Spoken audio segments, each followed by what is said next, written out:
Hi friends, బాగున్నారా friends? ఈరోజు నేను మీకు ఏట తలకాయ కూర చూపిస్తాను. అది ఎలా వండాలో దానికి కావాల్సిన పదార్థాలు అన్నీ చూపిస్తాను. చూసి నేర్చుకోండి.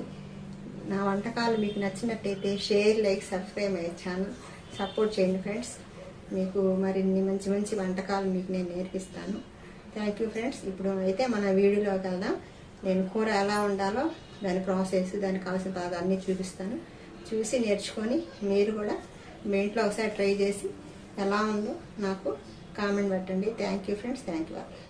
పొట్టేల తలకాయ కూరకి కావాల్సిన పదార్థములు: కొత్తిమీర, కరివేపాకు, పచ్చిమిర్చి, అల్లం వెల్లుల్లి పేస్ట్, కొబ్బరి పౌడరు, ఉల్లిపాయలు. ఈ కడిగి పెట్టుకునే ఈ తలకాయ కూరని చక్కగా శుభ్రంగా కడిగి పక్కన పెట్టుకోవాలి. తర్వాత పొయ్యి మీద కడాయి పెట్టి అందులో పసుపు, ఉప్పు వేసి చక్కగా 1 లీటర్ వాటర్ పోయాలి. ఎందుకంటే మనం కుక్కర్లో ఉడికించుకుంటే అంత టేస్ట్ ఉండదు కాబట్టి మనం పొయ్యి మీదే ఒక 10 నిమిషాలు లేట్ అయినా పొయ్యి మీద సన్నగా మీడియం ఫ్లేమ్ మీద ఉడికించుకుంటే మనకి ఈ కూర ఉడికి చాలా బాగా టేస్టీగా వచ్చింది. అందుకే నేను పొయ్యి మీదే ఈ తలకాయ మాంసం కూరను ఉడికించుకుంటున్నాను. ఆ తర్వాత మనం దీన్ని కాసిన ఎక్కువ నీళ్లు పోసుకోవాలి. ఎందుకంటే మనకి షార్వా కావాలి, తలకాయ మాంసం ఉంటే షార్వా కావాలి కాబట్టి మనం కొద్దిగా ఎక్కువ నీళ్లు పోసుకుని చక్కగా ఒక 15-20 నిమిషాలు మీడియం ఫ్లేమ్ మీద ఉడికించుకోవాలి. ఇక్కడ ఉడికించుకున్న దానిలో మనం వేరే గిన్నెలోకి ట్రాన్స్ఫర్ చేసేసుకోవాలి. తర్వాత మనం ఒక కడాయి పెట్టుకొని అదే కడాయిలో తగినంత ఆయిల్ పోసుకోవాలి. దీనికి కొద్దిగా ఆయిల్ ఎక్కువగానే వేసుకోవాలి. తర్వాత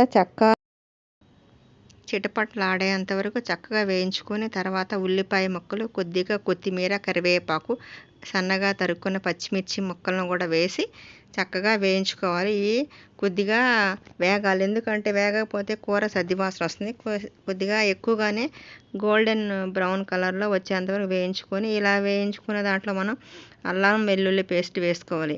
చూడండి ఫ్రెండ్స్, నేను ఇలా మీడియం ఫ్లేమ్ మీద వేయించుకుంటున్నాను. ఏదైనా మీడియం ఫ్లేమ్ మీద వేయించుకుంటే మనకి చక్కగా వేగితే చక్కగా ఉడికి బాగుంటాయి. దీనికి నేను ఒక 3 స్పూన్లు అల్లం వెల్లుల్లి పేస్ట్ వేసుకుంటున్నాను. ఈ 3 స్పూన్ల అల్లం వెల్లుల్లి పేస్ట్లో మనం చక్కగా ఈ నూనెలో ఈ ఉల్లిపాయలతో పాటు చక్కగా ఎర్రగా వేయించుకోవాలి. ఇలా వేయించుకున్న దాంట్లో మనం కారం, తగినంత కారం, పచ్చి కారం నేను 2 స్పూన్లు వేస్తున్నాను. సంబార్ కారం 2 స్పూన్లు వేస్తున్నాను. తర్వాత గరం మసాలా పౌడర్ కూడా వేస్తాను. ఇవి మొత్తం వేసి చక్కగా మీడియం ఫ్లేమ్ మీద వేయించుకోవాలి. ఇలా వేయించుకున్న దాంట్లో మనం, ఎందుకంటే కాస్త కారం కూడా పచ్చి వాసన పోయింది. కారాన్ని మరీ ఎక్కువ వేయించుకుంటే నల్లగా వచ్చింది. అందుకని మీడియంగానే కారాన్ని కూడా వేయించుకోవాలి. ఇలా వేయించుకున్న దాంట్లో మనం ఈ ఉడికించి పెట్టుకున్న తలకాయ మాంసం కూరని వాటర్తో పాటు వేసి, ఇంకా మనం వాటర్ పొయ్యక్కర్లేదు, ఈ వాటర్తోనే చక్కగా ఉడికి మనకి షేర్వా అనేది బాగా వస్తుంది. అందుకని ఈ ముక్కల్ని వేసి బాగా గరిటెతో కలిగి పెట్టుకోవాలి. ఈ మాదిరిగా ఈ మసాలా అంతా ఈ ముక్కలకు పట్టేటట్టు చక్కగా ఈ గరిటెతో కలిగి పెట్టుకోవాలి. ఇలా కలిగి పెట్టుకొని ఉప్పు సక్రంగా ఉందో లేదో చూసుకొని వేసుకోవాలి. ఎందుకంటే ఉప్పు ఎక్కువైతే కూర బాగోదు కాబట్టి ఉప్పుని చూసి వేసుకోవాలి. ఎందుకంటే మనం బాయిల్ చేసేటప్పుడు ఉప్పు, పసుపు వేసాం కాబట్టి ఇంకా పసుపు వేయక్కర్లేదు, ఉప్పు మాత్రం చూసి వేసుకోవాలి. ఇలా వేసుకొని ఇప్పుడు గరం మసాలా వేస్తున్నాను. ఇలా మనకి హోమ్మేడ్ గరం మసాలా నేను ఇంట్లో తయారు చేసుకున్నాను. ఆ గరం మసాలా వేసి ఆ తర్వాత నేను 3 స్పూన్లు నెయ్యి వేసుకోవాలి. మన దగ్గర ఎన్నపూస వేసుకోవచ్చు, అప్పుడు అది తాలింపులోని వేసుకోవాలి. వెన్నపూస లేని విషయంలో మనం నెయ్యి వేసుకోవాలి. నెయ్యి ఒక 3-4 స్పూన్లు వేసుకుంటే దీనికి ఫ్లేవర్ చాలా బాగుంటుంది. ఈ మాదిరిగా నెయ్యి కూడా వేసుకొని చక్కగా ఇట్లా కలుపుకోవాలి. ఈ ముక్కల్ని మంచిగా కలుపుకొని తర్వాత మనం మూత పెట్టుకుని ఉడికించుకోవాలి. ఈ మూత పెట్టుకుంటే మనకు ఆవిరికి బాగా ఉడికిద్ది. అందుకని మనం మూత పెట్టుకునే ఉడికించుకోవాలి. తర్వాత మనం కొద్దిగా కొబ్బరి పౌడర్ వేసుకోవాలి. మీకు కొద్దిగా ఇష్టమైతే కొద్దిగా ఎక్కువ వేసుకోండి, తక్కువ అంటే తక్కువ వేసుకోండి. ఎందుకంటే కొబ్బరి కాస్త గ్యాస్ట్రిక్ ట్రబుల్ వచ్చింది కాబట్టి కొద్దిగా మీడియంగానే వేసుకోవాలి.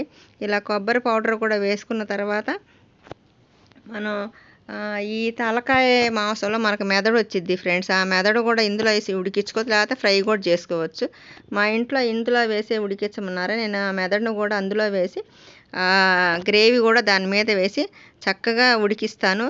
కొద్దిగా చివరన కొద్దిగా కొత్తిమీర, కరివేపాకు కూడా వేసేసుకున్నాను. ఇంకా ఈ గ్రేవీని దాని మీద వేసి మూత పెట్టి ఉడికించుకుంటే మనకి తలకాయ మాంసం కూర రెడీ అయితే ఇది చపాతీలోకి రోటీలోకి బాగుంటుంది. జొన్న సంకటి తర్వాత రాగి సంకటిలో కూడా వేసుకోవచ్చు. ఈ మాదిరి కూడా మొత్తం ఉడికిపోయింది, మెదడు కూడా ఉడికింది ఫ్రెండ్స్. మీరు కూడా ఈ మాదిరిగా తయారు చేయండి. నా వంటకం కనుక మీకు నచ్చినట్లయితే share, like, subscribe my channel, comment please. Thank you friends, thank you all. నన్ను సపోర్ట్ చేయండి.